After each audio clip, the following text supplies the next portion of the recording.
So oranges play a major role for the marmalade and the pulp and all of those sort of things. But it's not only the oranges, of course, tourism and oranges, everything. It's all part of the larger economy. Most people here work in the service sector, and that includes tourism. The other job sectors include industry, construction, agriculture, all the things you'd expect. They're much smaller. It's the growth of tourism and its benefits that are truly essential. And that raises the question of over-tourism, of course, as seen in other parts of Spain, such as the Costa del Sol. Santiago Garcia-Dils de la Vega is the head of cruises at the Seville City office. You also join me. You're also head of the US-UK LGBTQ tourism sector. Good to have you. Thank you for joining us. Thank you. Thank you for having me. Wonderful to be in your magnificent city. Thank you. Shame about the wind tonight, but there we go. It's all going well.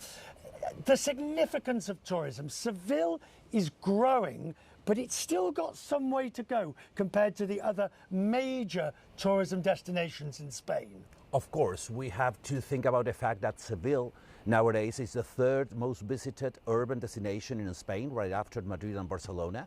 We welcome about 5 million tourists per year, and 78 of that figure is international. Right.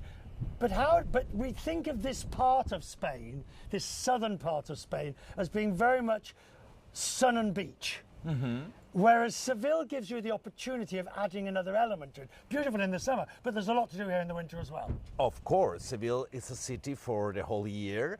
Well, it's very popular, especially in the springtime, in autumn, but we have a wonderful weather, 300 days of sunshine.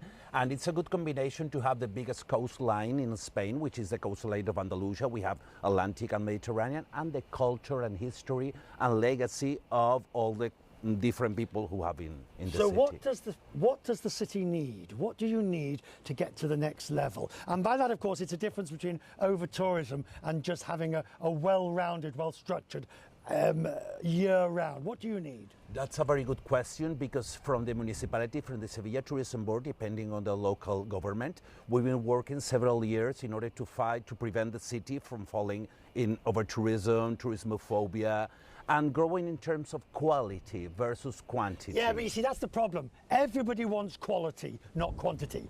The reality is, though, here in Europe, in southern Europe, you've got the low-cost carriers, the Ryanair's, EasyJet's, Wizz, and all of them. They're bringing large numbers of people in here all the time. But the thing is that Seville, different to other areas of Spain, for example, Costa del Sol, we don't depend that much in tour operation, but more FIT, more individuals, luxury consortia like Virtuoso, ProTravel, international brands who give you this sign of luxury destination. And we're actively promoting the destination Seville in the best source market, which bring more benefit to the city. People who stay longer, for example, the UK market is one of the most beneficial ones for the city. Did you find the UK holding up, bearing in mind Brexit? Is it still as popular? Growing a lot. We are growing at 21%. I mean, Seville as a destination, because there is a big difference between Seville as a city, as a destination, and the other areas of Spain and Andalusia.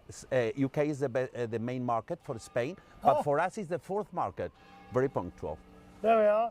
I'm afraid that's that this was the first public clock in Spain.